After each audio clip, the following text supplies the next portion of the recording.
So welcome to Jumbo IS and welcome to our lecture series called Daily News in Shorts. In this lecture series, we cover a particular day's current affairs in a short span of time. Now, needless to say this, that you have to revise this lecture just after watching it, okay? Because if you won't revise this lecture, then these current affairs would quickly skip your mind. You'll quickly forget them. So you have to revise this lecture. Now, you can revise this lecture from the notes provided by us, and these notes shall be shared on our Telegram channel. The link to our Telegram channel is provided in the comment section below this video.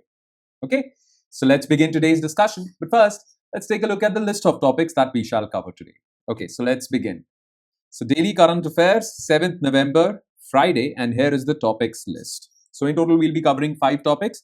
Number 1 topic is State of Food and Agricultural Report, which is released every year by United Nations Food and Agricultural Organization. So we'll talk about this. Then we'll talk about Gogabeel Lake in Bihar, which has been declared a Ramsar site now. So we'll talk about this. Then 2 new services or cadres have been inducted into CAG.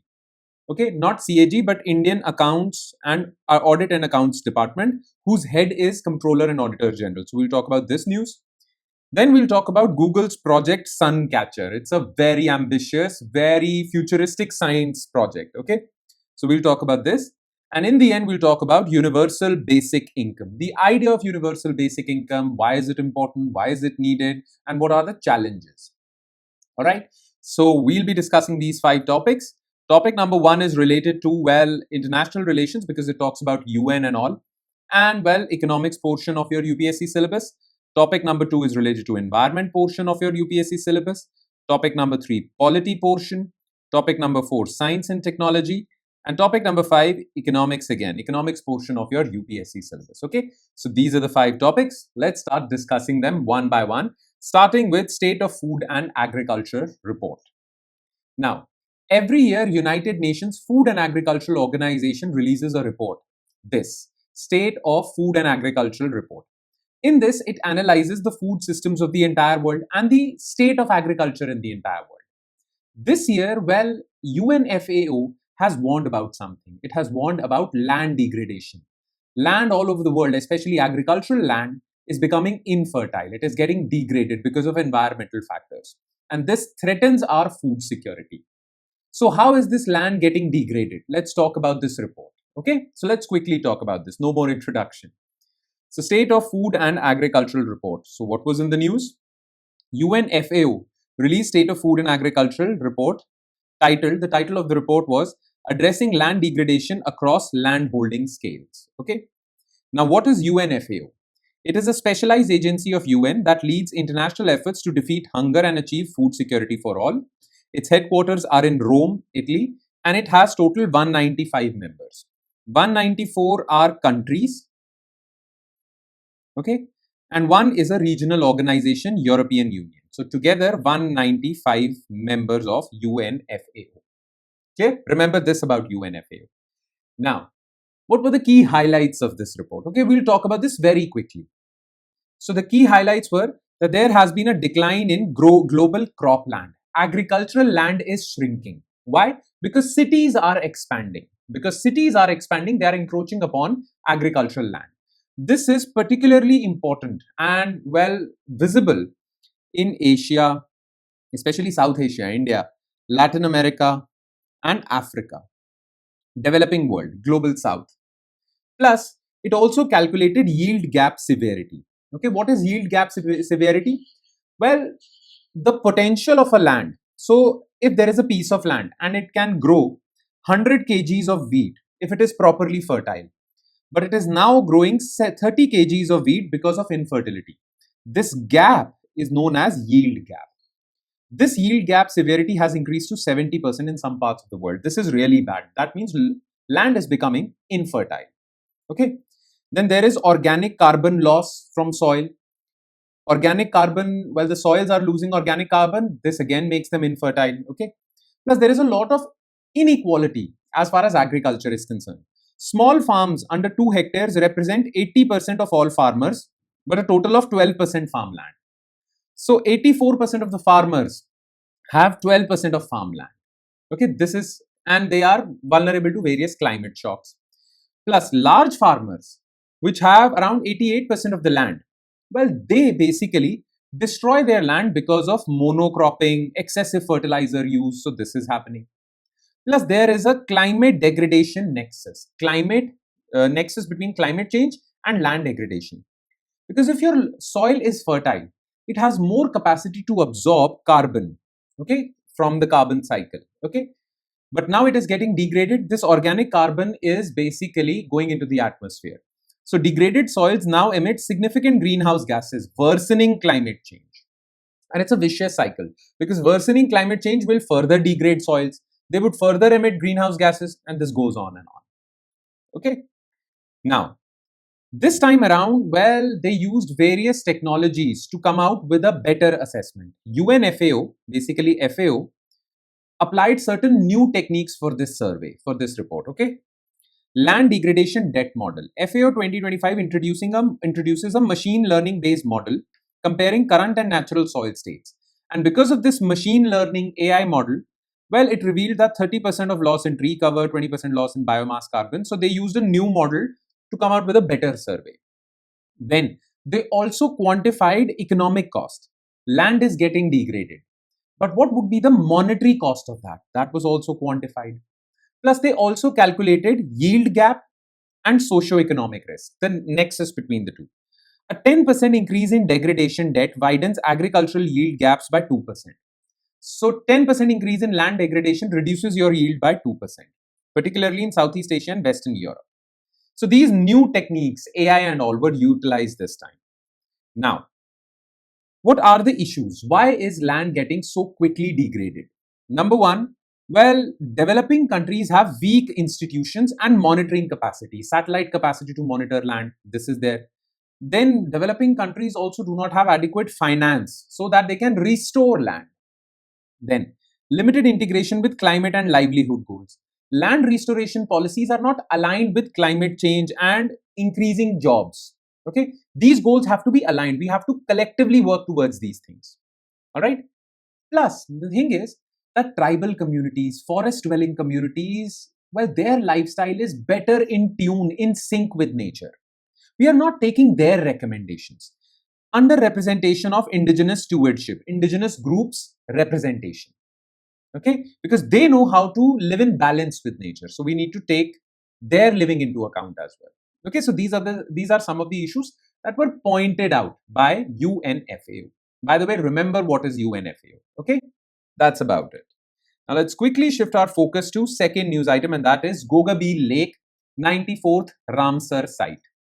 Now look, in 1971, there was this international treaty that was signed, of which India is also a part, known as Ramsar Convention. Okay. Now, Ramsar is a place in Iran, and that is why this treaty was signed in Iran, in this city. That is why it is named Ramsar Convention. Now, the purpose of Ramsar Convention is to preserve and conserve wetlands. Now, what are wetlands? Well, wetlands are these semi-aquatic systems. They are neither completely aquatic, they are not seas and oceans or rivers, but they are not completely land also. They are somewhere in between, like lakes, rice fields, all these areas. So they are called wetlands. They are very important ecosystems and very rich in biodiversity as well. Therefore, there was a need to preserve and conserve them. Now, under Ramsar Convention, if a particular site, wetland, is declared a Ramsar wetland, okay, then it has to follow all the rules and regulations mentioned in Ramsar Convention to preserve and conserve it. So Ramsar Convention basically mentions certain rules and regulations to conserve these wetlands, okay?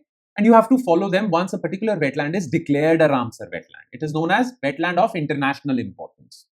Clear? Now, up till now, there were 93 wetlands of international importance in India. That means 93 Ramsar sites in India.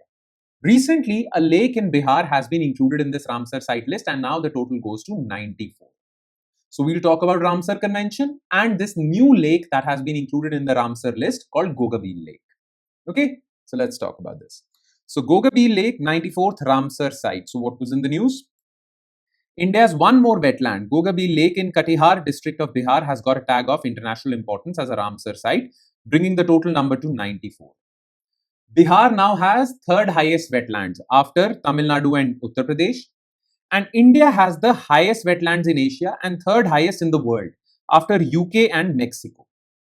In total, there are 2,546 Ramsar sites in the world. Clear? So remember these facts. These facts are important. Now about Ramsar Convention. So it is an international treaty signed in Ramsar, Iran in 1971 that provides a framework for conservation and sustainable use of wetlands. A wetland is selected as a Ramsar site if it meets one or more of the 9 criteria. Okay, so there are so many wetlands in the world, but Ramsar Convention mentions 9 criteria. If any of these criteria are met, then that particular wetland can be included in the Ramsar list. So how does this happen? The individual country like India will identify the wetland and present a report in which it would be mentioned that it follows one of these 9 criteria. This report will be taken to Ramsar Convention on Wetlands Secretariat and they will decide whether this should be included in the list or not. Okay. Once it is included, it gives that wetland the status of international importance and the government has to commit to conserve it, maintaining its character. Clear? That's it. Now, let's talk about Gogabeel Lake. So this is Gogabeel Lake in Bihar. Now, Gogabeel Lake is a oxbow lake. What is a oxbow lake? As you can see in this picture, well, many rivers follow these meandering patterns, okay? Meandering, zigzag patterns. Now, sometimes these two things, these 2 points join and this particular path becomes isolated. As you can see over here, this one. This is a oxbow lake. So river meanders, but sometimes this portion is cut off and this crescent shaped, moon shaped lake is formed. This is known as an oxbow lake. Clear? Now Gogabeel Oxbow Lake lies between Mahanadi River and Ganga River. It is formed by Mahanadi River. So Mahanadi River once flowed through it, but then it got isolated from Mahanadi River. But this particular Oxbow Lake, let's suppose it is Gogabeel Oxbow Lake, this one. So there goes Ganga River, there goes Mahanadi River. Okay, so it is between them. Alright, now some facts about Gogabeel Lake. So formed from the flow of Mahananda, sorry, not Mahanadi, Mahananda. Mahanadi is in Odisha. And Kankar rivers in north and Ganga in the south and east. Okay, it supports over 90 bird species, identified as an important bird and biodiversity area by IUCN and Bombay Natural History Society. And plus, it provides livelihood security to local community because fishing activities take place, cattle grazing take place, irrigation takes place. So it supports local community as well. It is very important for biodiversity as well as supporting livelihoods of local community. And that is why it has been declared as a Ramsar site because these things are one of those 9 criteria. Simple, okay? Now let's move forward to third news item and that is 2 new cadres with CAG. Now CAG, Comptroller and Auditor General, has the job of auditing the accounts of financial accounts of central government, state government, okay? Central government as well as state governments. Remember this part, okay? They audit their finances, they audit their expenditure, they even audit public sector undertakings, that means government companies. Now for this, CAG is assisted by Indian Audit and Accounts Department. Now Indian Audit and Accounts Department has many services. Now CAG has decided to add 2 new services so that more efficiency could come out. So what are these 2 services? What is the role and what are the roles and functions of CAG? What are the roles and functions of Indian Audit and Accounts Department? We'll talk about all of these things, okay? So 2 new cadres within CAG. So what was in the news? The Comptroller and Auditor General of India has granted in principle approval for creation of 2 new cadres for more centralization. The names of these 2 services is, well, Central Revenue Audit and Central Expenditure Audit. This service will audit revenue of center and state governments. This will audit expenditure. Both these services would be part of Indian Audit and Accounts Department. The purpose is to enhance centralization because before this, these audits were done by state-specific audit offices. But now it would be centralized, bringing in more efficiency. Now, before understanding why these reforms were needed, first let's talk about CAG and Indian Audit and Accounts Department, okay? So about CAG. So it is a constitutional authority mentioned in Article 148 to 151. It is responsible for auditing the receipts and expenditure of union, states and other government-funded bodies, which includes PSUs. CAG is appointed by President of India. CAG holds the office up to 6 years or the age of 65, whichever is earlier. And if you want to remove CAG, well, he or she can be removed only in the manner prescribed for the removal of Supreme Court judge, which is very difficult. We all know about it. Okay. So this is the thing. By making this removal process difficult, well, you have ensured the independence of the office of CAG. Clear? Now, what are the reports that are published by CAG? This is important. So CAG publishes 3 reports annually. Audit report on appropriation account, because appropriation account basically takes care of auditing expenditure. Audit report on finance account. This takes care of receipts, money coming to the government. Audit report on public undertakings. That means government funded bodies, government funded companies. All 3 reports are presented to the president. President if it's about central government, governor if it's about state government. And then president has to lay these reports in parliament, and governor has to lay these reports in state legislative assemblies where they shall be discussed. Okay, so CAG ensures that public purse is responsibly used. Public money is responsibly used. Okay, now for this, CAG is assisted by Indian Audit and Accounts Department. Okay, now what are the functions of Indian Audit and Accounts Department? Audit of accounts, center, states, PSU, supervision of the money that is being used by the government, reporting, these 3 reports are published, and advisory role. The president can ask for their advice on any other matter. So these are the functions. Now the question is, why was there a need to add these 2 new cadres? Need for reform. Currently, audits are handled by multiple state civil audit offices with dispersed cadre control, and because it is handled by dispersed state audit offices, so there is lack of coordination, fragmentation, and inefficiency. The new system will consolidate over 4,000 audit professionals and enhance manpower flexibility through all India transfer liability. All India transfer liability, which means you will be transferred anywhere. The people in these new services can be transferred to Assam also, Tamil Nadu also, Gujarat also, to take care of state audits. Okay, so this is the thing. Now let's move on to next news item, which is a fascinating thing. Okay, very path-breaking scientific thing. Google's project Suncatcher. Now what is this? You all know this, okay, because we have discussed about this in the past as well. You all know this, that with the coming in of technology, everyone is going online, and with this new technology called artificial intelligence, there is a huge demand for data centers, right? These technologies, AI, online, they all require data centers at the back end. Now, these data centers consume a lot of electricity. Now, for that electricity, well, you have to sometimes use coal-based power plants, which emit a lot of greenhouse gases. So usage of data centers is somehow feeding into climate change. This is bad. That is why it was decided that these data centers should be powered by solar and wind and other non-greenhouse gas emitting power sources, right? But the thing is, solar energy, wind energy have some shortcomings as well. Plus, you require a lot of land to produce that much solar energy to power these data centers. So Google is experimenting with something. And that is that Google will launch satellites into space with solar panels. These satellites would have data centers in. So Google is launching data centers into the space. The benefit of space is that sunlight is available 24/7. Plus, there is more efficiency because a lot of sunlight gets blocked because of our thick atmosphere. That won't happen in space. So you'll get more solar power, more energy, okay, and 24/7 solar energy to power the data centers in space only. This is Project Suncatcher. So let's talk about this, okay? Google's Project Suncatcher. So Google's Project Suncatcher is a futuristic initiative to build AI data centers in space powered by solar energy. Project Suncatcher aims to develop scalable networks of orbiting AI data centers in space using solar-powered satellites. Now, AI requires GPUs, graphics processing units. Google will be using tensor processing units for better efficiency of these data centers, okay? So it is developed by Google. Now, what are the key features of this? There will be a satellite constellation which is powered by solar panels. Now, solar panels are up to 8 times more efficient than on Earth.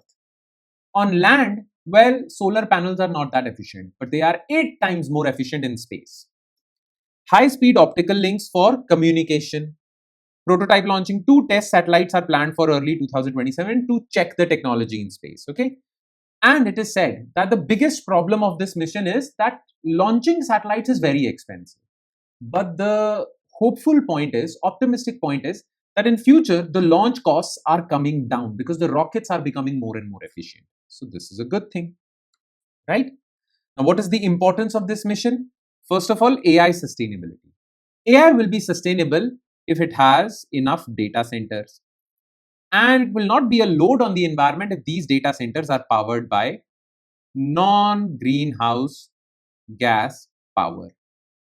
Solar and wind are not that efficient on land. Space would be. AI data centers on Earth consume massive electricity and water, raising concerns about carbon emissions. Plus, these space-based data centers would be better than land, terrestrial data centers. Space-based data centers could mitigate terrestrial environmental impacts, reduce dependency on traditional energy grids, circumvent local constraints. Plus, these solar parks require huge pieces of land. That requirement would go away. To acquire that land, you need to take so many permissions from the government. That need would go away. Okay. Launch costs remain a barrier today, but are expected to reduce significantly. Okay. But still, there are some challenges. 2 challenges are there. Number one, well, in space, sometimes because of sun rays, the hardware required for these data centers can become very hot. So you require proper cooling hardware. Then sometimes there are solar flares which can damage these data centers. You have to protect them, protect your hardware from that. Plus, there is the issue of space debris. There are so many space satellites, space junk that a collision can happen. So this is a problem. Plus, technical feasibility, cost, and rules and regulations, regulatory approvals. These are still some challenges that need to be taken care of. But nonetheless, it's a fascinating idea. Let's see what happens. And now, let's come to the last news item, and that is universal basic income. Okay. You see, inequality is rising in India. And all the welfare measures, subsidy measures of the government have certain problems like leakages, subsidies not reaching the intended beneficiaries. Okay. And plus, with rise in AI, job losses in future are imminent. It would happen. Many people would be jobless because their job would be done by AI. So how can we ensure the welfare of these people who would be rendered jobless? Well, an idea was floated, and that was universal basic income. What do you mean by universal basic income? A minimum income will be credited to your bank account, and this would be done for all citizens in India. No subsidies. A minimum income, 2,000, 3,000 rupees would be credited to your bank account every month, and for everyone. Universal means everyone, basic means small amount, and income means income. This is the idea of universal basic income, which is now gaining more traction, more popularity. So what is this? What advantages are there for that? Is there a need in India for universal basic income? And what are the challenges? Let's quickly talk about this, okay? So universal basic income. So remember, the proposal to place universal basic income at the center of India's welfare architecture has gained renewed attention amid growing income inequality. Inequality is there. Automation. Because of automation, many people would lose their jobs. And welfare inefficiencies. Welfare schemes of the government are inefficient. So rather than running so many welfare schemes, just give money to people. So it's a better way. And you won't require a big, huge bureaucracy also for these welfare schemes. You just have to credit money into the bank accounts of people. Okay? No bureaucracy, no government departments are required, nothing. Okay? Now, what is universal basic income? It is a periodic, unconditional. There is no condition. It will be given to you by virtue of the fact that you are a citizen of India. Cash transfer to all citizens. All is important. That is why it is universal, given to all. Rich, poor, everyone. Regardless of income or employment status, ensuring a minimum level of economic security. Okay? Now, is there a need for universal basic income in India? Absolutely. Sorry. This is not the case. Is there a need? Absolutely, there is a need because, well, there are 3 things. There is high inequality. Okay. Welfare schemes are not working. And people are losing jobs, which we have already discussed. Now, the thing is that, well, implementing universal basic income is a challenge. There would be some challenges, okay? And that is why, though the idea seems good, but many politicians, many policymakers are not implementing universal basic income in India. Now, what are those challenges? Number one, fiscal burden. There will be a huge fiscal burden. Government burden. Government's budget is limited. But if we provide universal basic income to all, it would be a big hole in the purse of the government. So this is a problem. Then, do you think it's justified that you will provide universal basic income to rich people also, poor people also? There is a targeting dilemma. Should we target only poor people, or you should provide universal, everyone? This is a big problem.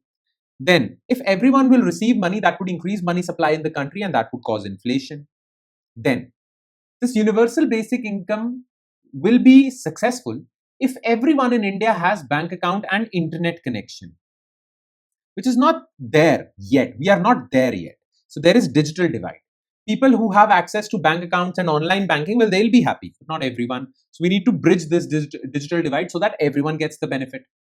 And then there is lack of political will. Many politicians, policymakers are not happy with this idea. Now, some people have criticized universal basic income that it looks good on paper, but it won't work in practice. It won't work in reality. But the good thing is that there is some evidence that it might work in reality. People have experimented with this for real. And there are some successful examples in the world. What are those successful examples? Evidence for it. In India, Madhya Pradesh government launched a pilot project, Seva, giving cash transfers to poor people. This was successful. Then in Finland, it was successful. In Kenya, it has been successful. And even in Iran, replacing subsidies with basic cash transfers, that was successful. So these evidences can prove the point that UBI can be successful. Yet, these challenges still exist. So let's see. Okay, let's see what happens in the future. And that would be all. With that, we conclude today's session. So thank you so much for watching, everyone. And I'm sure it has added value to your preparation. But it will add more value if you're consistent and regular with this lecture series and you revise it from the notes. Please do not forget to do that. And I shall see you next time with another set of news items. Thank you, everyone.